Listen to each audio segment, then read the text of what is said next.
Okay, part four, the deadly left.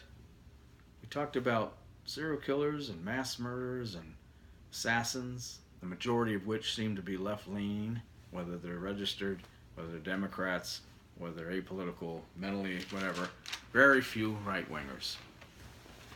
This was an impression I had as an average Joe Blow, just watching politics for 30 years.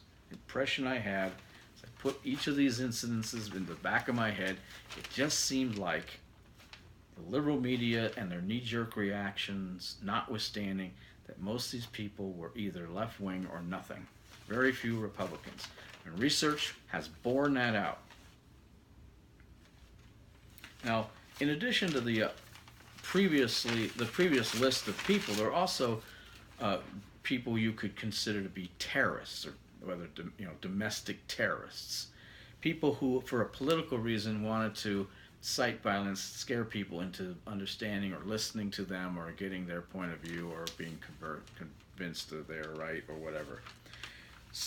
There's not a long list here, and the list is unfortunately endless, but these are some of the more half dozen famous people that people might remember. Of course, the Weather Underground, which was morphed from other groups, eventually became the Weather Underground in the 70s, started out in the 60s, 70s. Founders William Ayers and Bernadine Dorn, bombing places, police headquarters, the Capitol, all sorts of things.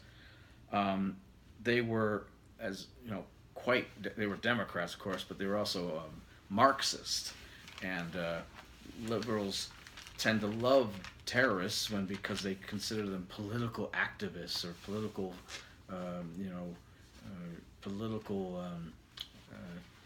not criminals, but somehow they're protected because they have political reasons for doing what they do, and they give them jobs. In the case of these two, they ended up becoming professors at very left-wing leaning universities. Nothing promotes faster than terrorism, I guess. And of course, you had Zorik Tsarnaev, one of the Tsarnaev brothers, of course, both of which were radical Muslims. They were guilty of the bombings at the Boston Marathon a number of years ago. Definitely Democrat related, Democrat registered. Zorik was also affiliated with the Occupy Wall Street movement, which is a radical group that used to just litter parks and destroy property, and now they have websites and spew nonsensical left-wing dribble on social media. Now, there are right-wing terrorists, and I'm not going to deny the fact. Timothy McVeigh, who was the Oklahoma City bomber, more than likely was a Republican, or at least a right-winger. He was a little bit nutty, as all these guys are, of course. It is a little bit unclear as to what his true motivation was. It may not have been political, it may have been, I don't know. But we have to count that, so I did. Eric Randolph, the Centennial Olympic Park bomber, who set off a bomb in Atlanta in 1996, I believe it was, in the Olympics, was apparently a Republican too. But the point I think I would rather make is that with regard to terrorism, or at least violence that is politically motivated, we can go down a long list, and I will guarantee you that the left, nobody holds a candle to the left. And so here's just a sampling over the last number of decades of some of the terrorist-like people, the violence and the movements and the groups and the things that we have seen come about, causing all sorts of mayhem and terror that the left either loved, was infatuated with, was part of, covered for, ignored, whatever, protected. Way back in the 1960s, you had idiots like Fidel Castro and Che Guevara, who were the darlings of the left. Ho Chi Minh, Malcolm X, Black Panthers, the Weather Underground, as we mentioned. You had the riots during the 1968 Democrat Party convention in Chicago. And that's just to name a few. All of which were caused by left-wingers. All of which were or loved or idolized by left-wingers. And that was just this beginning, of what the hippies come psychedelic nut jobs come baby boomers in places of power ended up being for and helped protect and the rest.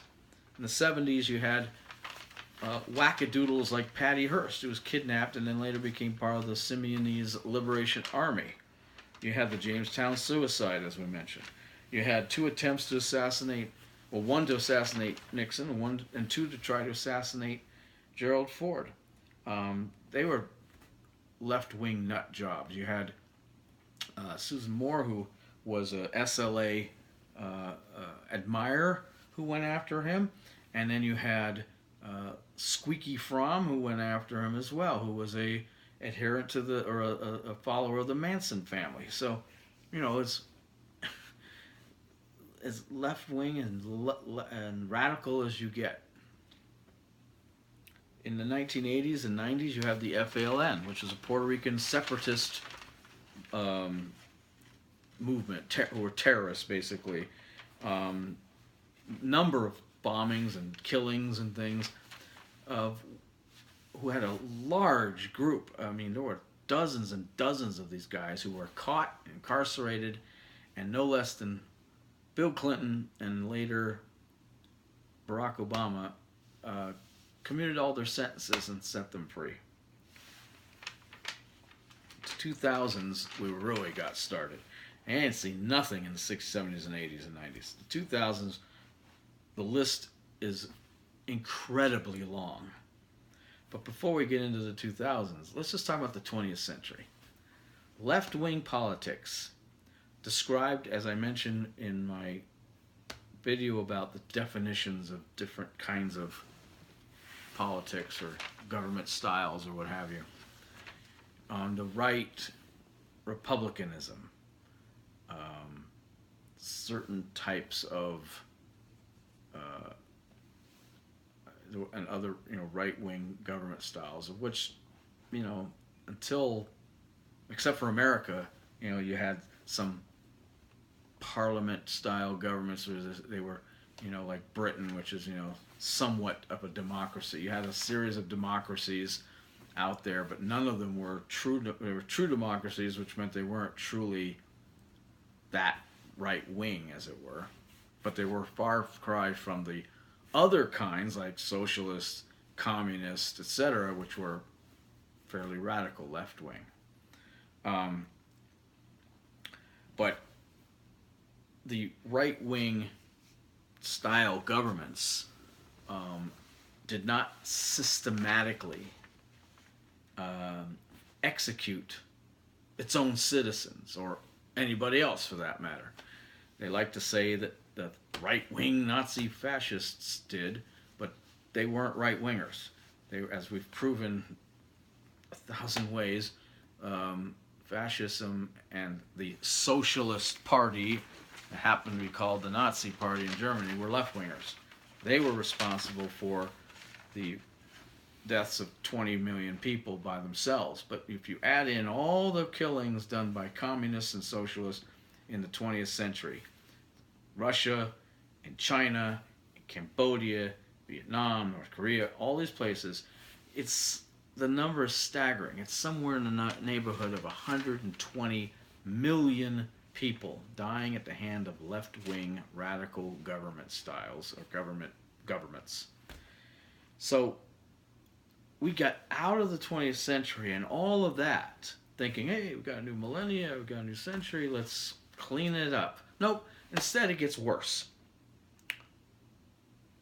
You've got, just in the last 17 years or so, 16 years, because 2000 was the last year of the last century and the last millennium. 2001 begins the new millennium, so 16 years. In no particular order, you've got stage performances showing the pretend assassination of both George W. Bush when he was president and now Donald Trump that he's president. By the way, just in case you're counting, there was exactly 0 stage performances of pretend assassinations of Clinton or Obama or Carter, just in case you were wondering. Well, Carter would have been last century, so that don't count. But the point is, only right-wingers get pretend assassinated in movies, on stage, commercials, whatever the deal is. And they're done by left-wingers. You had riots and marches promoting the killing of policemen, the killing of whites, the killing of Republicans. All fueled by the false narratives of the left, probably the most famous of which occurred in Ferguson, Missouri, after a punk who tried to kill a black officer was said to have been completely innocent and raised his hands and said, "Don't shoot." Turns out it never happened.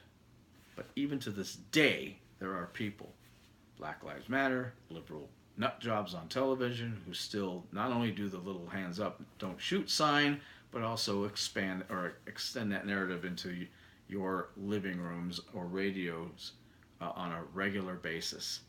Turns out this guy threatened a shopkeeper before he went out and got in trouble with the cop who tried to apprehend him, and he turned and shot at him and got dead for his efforts.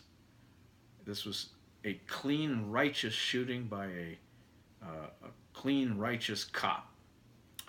And the narratives by the overreaching left-wing media of a deadly, dirty cop shooting an unarmed, innocent, friendly giant who said, with his hands up, "Don't shoot," and was supposedly shot in the back and all this other stuff, was disproven every possible way, not only by multiple medical examiners, but friends and witnesses at the time, and also through a grand jury. But the sparking of violence from the left, creating this false narrative, led to a lot of violence, marches, property damage, and it spread city to city, all around the country.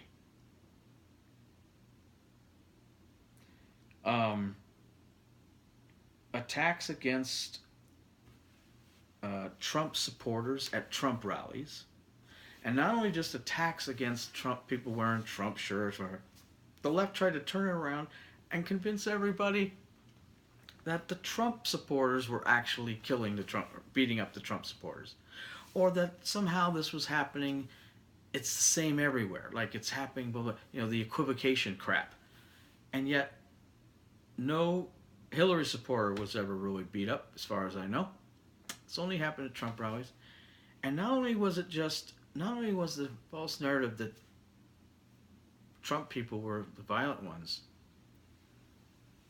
it was later found out that left-wing political groups, some backed by people like George Soros and other creatures of his ilk, spent money finding, hiring, and sending fellow left-wing loonies out to go to the Trump rallies and specifically pick fights and beat up Trump supporters. These were paid-for agitators and paid-for people to go out and beat up Trump supporters at Trump rallies. Not conjecture. Not making this stuff up, folks. actually happened. Riots now on college campuses, just because the little snowflakes don't like a right wing speaker. The hypocrisy of this is so thick you can cut it with a knife. College campuses, going all the way back to 1964 and the free speech movement and all this other jazz. It's supposed to be a place where differing opinions are debated, where critical thinking allows you to be skeptical of the other person's view and to talk it out and to be open-minded to all sorts of stimuli and to form opinion based on multiple types of opinion and diverse thought. Not anymore.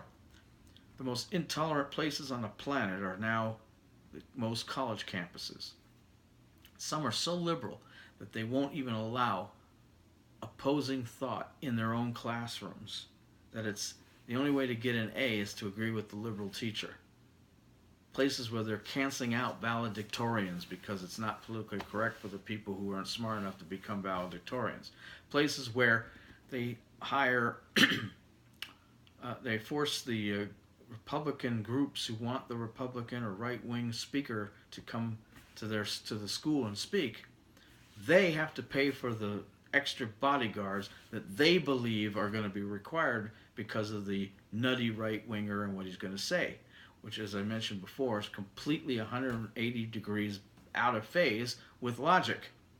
What they're really saying, of course, is that the Republican group has to pay for extra bodyguards and security because of what the left wing is going to do because of the speaker, not because of what the right wing is going to do. But they twist it and spin it to make it seem like it's the right winger's fault, and they're the ones having to pay for it. And they go off and riot, and they go and damage the campus, and they have these big bonfires and burn holes in the quad and the grass in the quad and all this other crapola.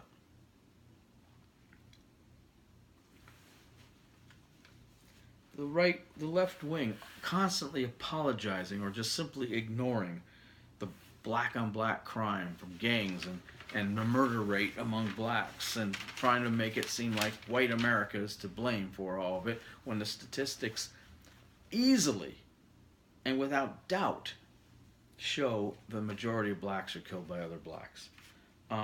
The mock photos of ISIS-style beheadings by celebrities, as we just saw in the last month.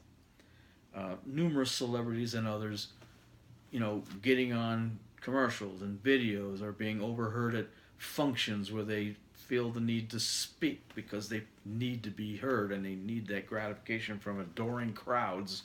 Every little thing that comes out of their simple minds, advocating violence and resistance against current president in this case, but also against right-wingers and Republicans and Trump and, advocating all sorts of things, wishing that we were dead and that the shooter didn't go far enough when he was after Republicans, or saying that, we now need to act against them and the war against the right begins now, and all this other stuff. You don't think this incites violence? Believe me, folks. The shooting of Republicans at baseball practice. Most recently, a man was found to be asking someone at the baseball practice, are those Democrats or are those Republicans? They're Republicans. Okay. Bang, bang, bang. Well, really, it was a high-powered rifle. No doubt who he was after. Of course he was after Republicans. And why do you think he was after Republicans? Is it because of the kumbaya from the left?